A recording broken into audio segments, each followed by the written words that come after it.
হাজীগঞ্জে বালুবাহী truck ও সিএনজির মুখোমুখি সংঘর্ষে অন্তঃসত্ত্বা নারী সহ ৩ জনের মৃত্যু। মহিউদ্দিন আলাজাদের রিপোর্টে মোহাম্মদ হাবিবুল্লাহর ক্যামেরায় বিস্তারিত জানাচ্ছি আকলিম আক্তার। হাজীগঞ্জে বালুবাহী ট্রাক ও সিএনজির মুখোমুখি সংঘর্ষে অন্তঃসত্ত্বা নারী ও তার প্রবাসী স্বামী সহ ৩ জনের মৃত্যু হয়েছে। এ ঘটনায় আহত হয়েছে আরও 2 জন। মঙ্গলবার দুপুর 2টার দিকে চাঁদপুর কুমিল্লা আঞ্চলিক মহাসড়কের বাকিলার গোগরা নামক স্থানে চাঁদপুর থেকে কুমিল্লা গ্রামে বালুবাহী ট্রাক ও সিএনজি চালিত স্কুটারের মুখোমুখি সংঘর্ষে ঘটনাস্থলে গোগরা গ্রামের রফিক হাওলাদারের ছেলে সবুজ হাওলাদার মৃত্যুবরণ করেন। স্থানীয়রা আহতদের উদ্ধার করে চাঁদপুর সদর হাসপাতালে নিলে কর্তব্যরত চিকিৎসক গুরুতর আহত হাজীগঞ্জের মূলছোয়া গ্রামের ওমান প্রবাসী মোজাম্মেল ও তার স্ত্রী পিঙ্কিকে মৃত্যু ঘোষণা করেন। এ ঘটনায় আহতরা হল নিহত সবুজ হাওলাদারের শ্যালক গোগরা গ্রামের ফরিদ ও একই গ্রামের আক্তার হোসেন। ভয়াবহ দুর্ঘটনার খবর শুনে ঘটনাস্থলে ছুটে যান হাজীগঞ্জ উপজেলা নির্বাহী কর্মকর্তা তাপসশীল, অফিসার ইনচার্জ মোহাম্মদ আব্দুর রশিদ ও হাজীগঞ্জ ফায়ার সার্ভিস।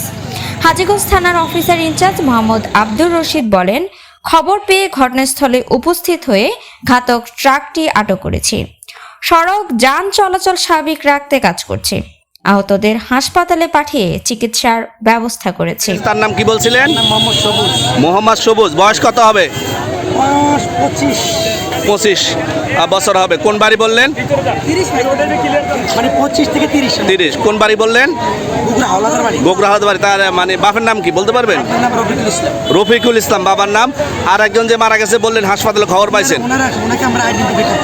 এখানে কি সিএনজি মুখোমুখি সংঘর্ষ নাকি? এখানে সিএনজি আর বালুবাহী কয়েকদিন পূর্ব তো এখানে সিএনজি আর বালুবাহী ট্রাক একই জায়গায়, মানে পাশাপাশি এখানে।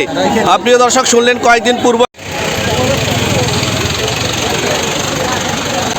ভয়াবহ যে যানজট হয়েছিল, ভয়াবহ যে দুর্ঘটনা ঘটেছিল, সেই ভয়াবহ দুর্ঘটনায় একজন মৃত্যুবরণ করেছে এবং 2জনকে হাসপাতালে পাঠানো হয়েছে।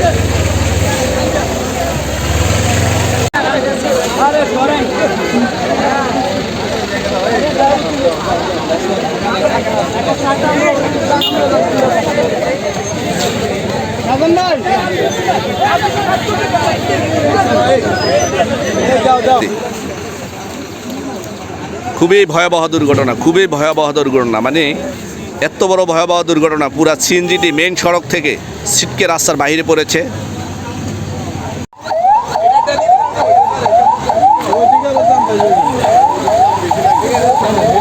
জাম বাইজবে, ঈদের বাজার না।